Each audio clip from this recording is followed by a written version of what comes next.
इस मूवी की शुरुआत होती है और हमें एक औरत को दिखाया जाता है जो कि एक बहुत ही पुरानी हवेली में है और वो काफ़ी डरी हुई है। वो वहाँ से भागने की कोशिश करती है लेकिन भाग नहीं पाती क्योंकि वहाँ पर बहुत सारे लोग होते हैं और इसके बाद वो अपनी जान दे देती है।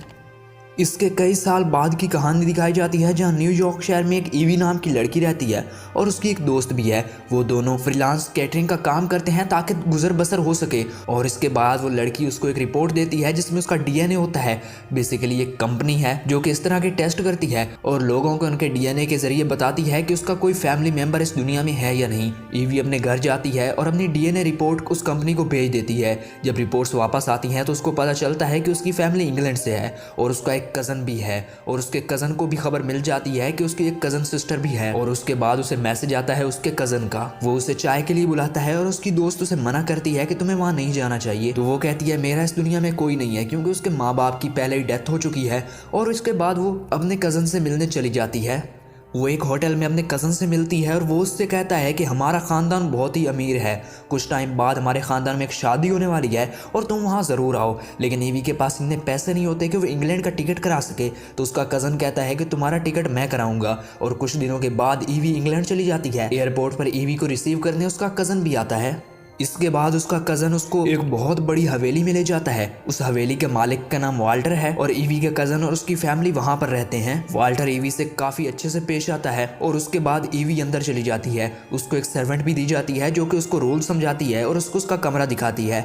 रूल्स के मुताबिक ईवी लाइब्रेरी में नहीं जा सकती। वो कहती है कि अगर तुम्हें कुछ भी चाहिए हो तो आप बाहर मत आना, आप बस बेल बजा देना, मैं आ जाऊंगी। इसके बाद ईवी विंडो का पर्दा हटाती है तो वहाँ पर शार्प रॉड्स लगी होती हैं। ईवी सर्वेंट से पूछती है कि ये रॉड्स क्यों लगी हुई हैं। तो वो कहती है कि कभी कभार परिंदे अंदर आ जाते हैं, ये इसलिए लगाई गई हैं ताकि परिंदे अंदर ना आ सकें। और इसके बाद वो वहां से चली जाती है। अब ईवी इस रूम में काफी खुश थी और अपनी फ्रेंड को वीडियो कॉल करती है और उसको सब कुछ बताती है और वो कहती है कि मैंने ऐसी लाइफ कभी नहीं सोची थी। इसके बाद रात हो जाती है और रात को वाल्टर भी उसके कमरे में आता है जो कि काफी अच्छे से बात कर रहा था और उसके बात करने के तरीके से ऐसा लग रहा था जैसे वो उसे पसंद करने लगा है। इसके बाद जब ईवी रनिंग के लिए जाती है तो वो देखती है कि इस हवेली के बाहर एक और इमारत है और ईवी को लग रहा था जैसे वहां पर कोई ना कोई है। और जब रात होती है तो रात के टाइम ईवी को एक बहुत ही बुरा ख्वाब आता है और वो पानी पीने के लिए बाहर चली जाती है। वो जब बाहर आती है तो देखती है कि सारे सर्वेंट्स को लाइन में खड़ा किया गया है और लाइब्रेरी की सफाई करने के लिए किसी एक सर्वेंट को अंदर भेजा गया है। लेकिन उसी टाइम वहां पर उसकी सर्वेंट आ जाती है और उसको कहती है कि तुम्हें इस तरह बाहर नहीं आना चाहिए, पानी मैं आपके लिए ले आती हूँ। और इसके बाद ईवी अंदर चली जाती है और फिर वो लड़की दिखाई जाती है जो लाइब्रेरी की सफाई करने गई थी।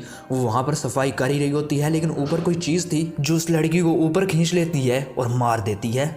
जब दूसरी सुबह होती है तो हमें दिखाया जाता है कि वाल्टर ईवी के लिए एक ड्रेस भेजता है क्योंकि कुछ दिन बाद यहाँ पर शादी है और शादी के टाइम यहाँ पर पार्टी होने वाली है। लेकिन ईवी के लिए हैरानी की बात ये थी कि उसने अभी तक यहाँ पर कोई भी दुल्हन नहीं देखी।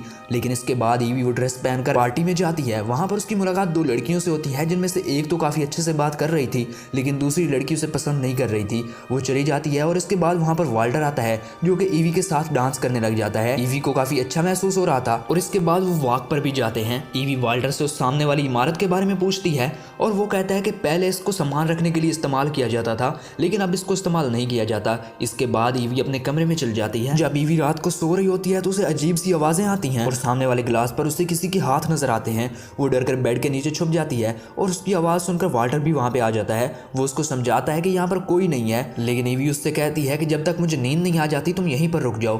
तो वहीं पर रुक जाता है। लेकिन जब दूसरी सुबह होती है तो वाल्टर वहाँ पर नहीं था। इसके बाद वो दोनों लड़कियाँ वहाँ पर आ जाती हैं जो उससे पार्टी में मिली थी। वो उसको तैयार करती हैं और अपने साथ ले जाती हैं। जब वो लड़की ईवी के नाखून काट रही होती है तो उसकी उंगली कट जाती है और अंदर से खून निकलने लग जाता है। ये देखकर वो लड़की अपना आप खो देती है और उसकी उंगली चूसने लग जाती है। ये देखकर ईवी को बहुत अजीब लगता है और वो वहाँ से चली जाती है। लेकिन ईवी को भी शक हो गया था कि अब यहाँ पर कुछ ना कुछ तो अजीब है। इसके बाद वो उसी लाइब्रेरी में चली जाती है जहाँ पर जाने को उसे मना किया गया था और वहाँ पर वो एक टेबल पे देखती है उसकी सारी इन्फॉर्मेशन वहाँ पे रखी होती है। वो उसको देख के हैरान होती है और ये और किसी ने नहीं बल्कि वाल्टर ने किया था।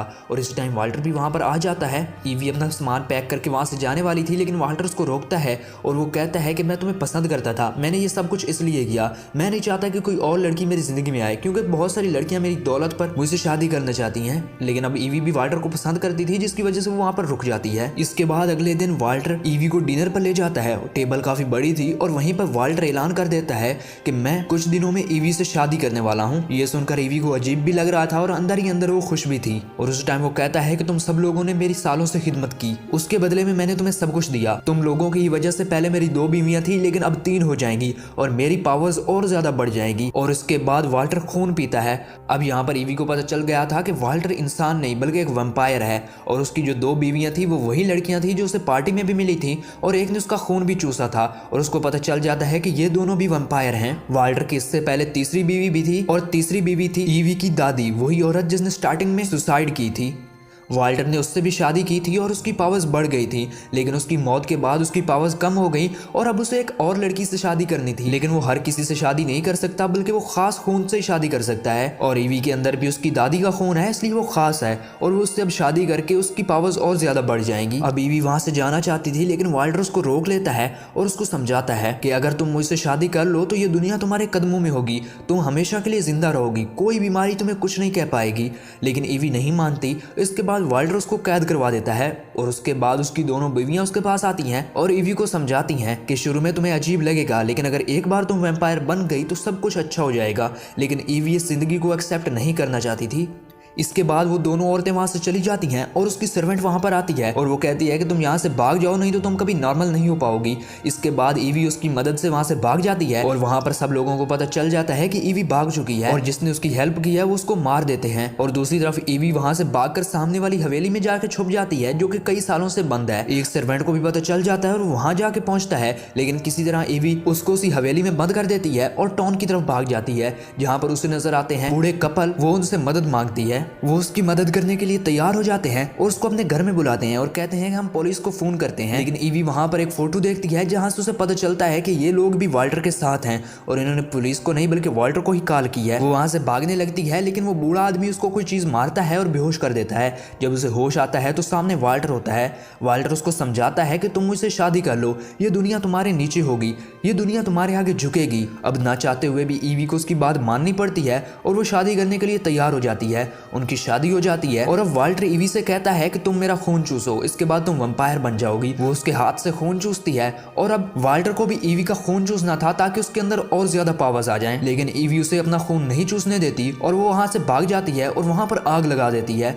और उसके बाद वो वाल्टर पर भी हमला कर देती है और उसे जख्मी कर देती है। सब लोग काफी हैरान हो जाते हैं और ईवी वहां से भागने लगती है, लेकिन उसकी पत्नी सामने आ जाती है और वो कहती है कि तुम इस तरह वाल्टर को मार नहीं सकती, तुम्हें अपना खून उसको देना होगा, क्योंकि हम सब यहाँ सालों से जिंदा हैं और इन रूल्स को कोई नहीं तोड़ सकता और अगर तुम खून दोगी तभी हम जिंदा रह पाएंगे। इसके बाद वो लड़की ईवी को मारने ही वाली होती है, लेकिन वहीं पर वाल्टर की दूसरी बीवी आ जाती है जो कि दिल की काफी अच्छी होती है और वो उस पर हमला कर देती है। बेसिकली ये औरत भी इस लाइफ से तंग आ चुकी थी और इसे अब आजाद होना था। वो दोनों आपस में लड़ती हैं और इस लड़ाई में दोनों एक दूसरे को मार देती हैं और वहीं पर ईवी के पास वाल्टर आता है जो कि बहुत ज्यादा कमजोर हो चुका था और उसको पकड़ लेता है और उसकी खून पीने की कोशिश करता है, लेकिन वो बहुत ज्यादा कमजोर हो चुका था जिसकी वजह से ईवी उसको धक्का देती है और वो आग में जा गिरता है। वो बहुत ज्यादा कमजोर था, इस वजह से उसकी मौत हो जाती है और ईवी वहां से चली जाती है। फिर 2 हफ्ते बाद का टाइम दिखाया जाता है। ईवी वाल्टर का खून पीने के बाद पूरी तरह से वैम्पायर बन चुकी है और उसके अंदर अब बहुत ज्यादा पावर्स आ चुकी हैं और इसके बाद वो अपनी दोस्त के साथ मिलकर उसी आदमी को ढूंढने चली जाती है जो उसका कजन बन के आया था, ताकि वो उससे अपना बदला ले सके।